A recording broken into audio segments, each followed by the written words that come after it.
আসসালামু আলাইকুম ভিউয়ার্স, রিয়াদ স্যানিটারির পক্ষ থেকে জানাচ্ছি স্বাগতম।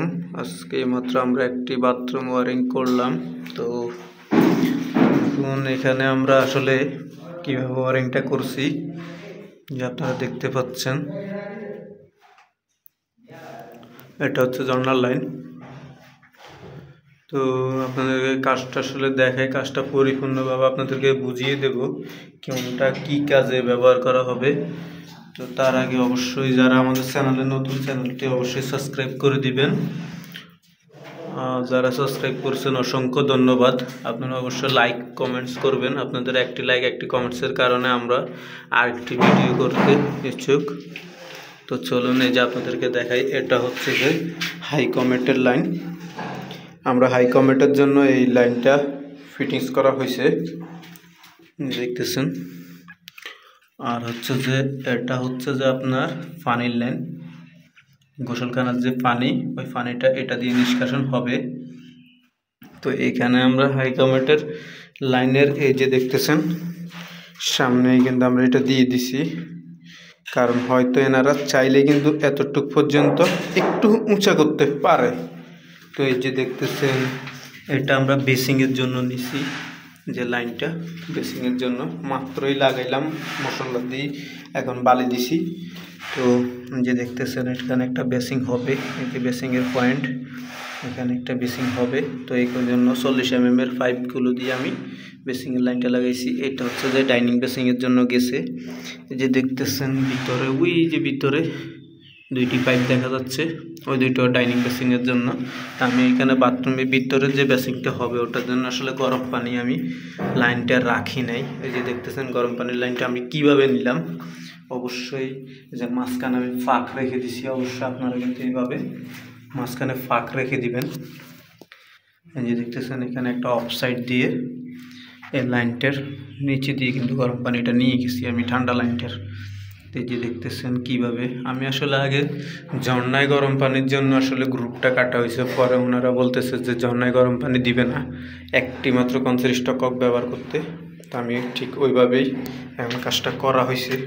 তো এই যে দেখতেছেন এই টিটা দেখতেছেন, এখান থেকে কিন্তু আমরা এখান থেকে এখান পর্যন্ত একটা এলবো দিয়ে, নিফেল দিয়ে এলবো দিয়ে এখানে এটার থেকে এটা 6 ইঞ্চি দূরে দিয়ে দিব।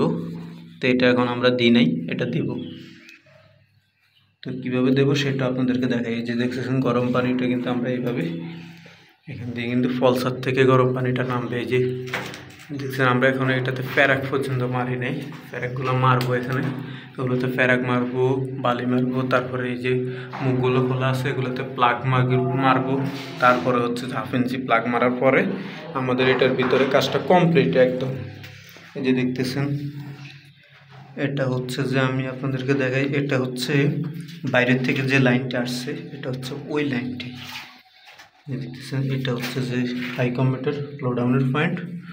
এই যে এটা ছাদ থেকে আসছে, এই লাইনটা ছাদের থেকে আসছে।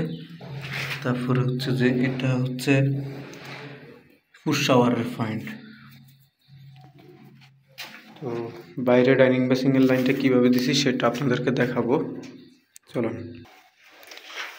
দেখুন এই পুরোটাই কিন্তু একটা ডাইনিং বেসিং, এই দেখতেছেন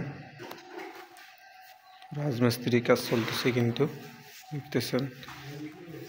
তো এখানে আমরা এইভাবে ডাইনিং বেসিংয়ের লাইনটা দিলাম।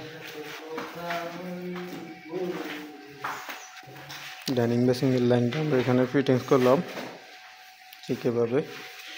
এটা হচ্ছে যে ঠান্ডা পানির অবশ্যই ডান পাশে রাখতে হবে, বাম পাশেরটা হবে গরম পানি। আপনারাও চাইলে এইভাবেই করবেন। তো আশা করি যারা এতক্ষণ পর্যন্ত আমাদের ভিডিওটি দেখলেন অসংখ্য ধন্যবাদ আপনাদেরকে। অবশ্যই লাইক কমেন্ট করতে ভুলবেন না। দেখতেছেন এটা হচ্ছে যে কিচেন রুম, কিচেন রুমের মধ্যে আমরা এটা কিন্তু মোটরের জন্য টানা হয়েছে, এই লাইনটা মোটরের জন্য আমরা ফ্লোর দিয়ে টানা হয়েছে। আমাদের এই কর্নারে কিন্তু একটা মোটর বসবে। এই যে দেখতেছেন এটা হচ্ছে ইন, এটা হচ্ছে আউট। এই যে আউটপুটের লাইনটা আমরা কীভাবে নিলাম, এটা হাউসের পয়েন্ট, এটা হচ্ছে যে বেসিংয়ের পয়েন্ট। অসংখ্য ধন্যবাদ আপনাদেরকে, আল্লাহ হাফেজ। তো ভিউয়ার্স আমরা কিন্তু এই বাথরুমটা গতকালকে ওয়ারিং করেছিলাম। এই যে দেখতেছেন এখন মাত্র এই বেসিংয়ের পাইপটা লাগাইলাম। যে আপনাদেরকে এটা বেসিংয়ের পয়েন্ট যে দেখতেছেন, এগুলোটা হচ্ছে যে বাথটাব মিক্সারের পয়েন্ট, যে দুইটা আছে ঝর্ণার পয়েন্ট।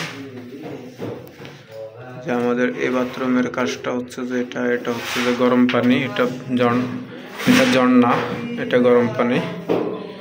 এই যে দেখায় আপনাদেরকে, কমেটটাও কিন্তু আমাদের বসানো শেষ অলরেডি। যেটা হচ্ছে কমেট।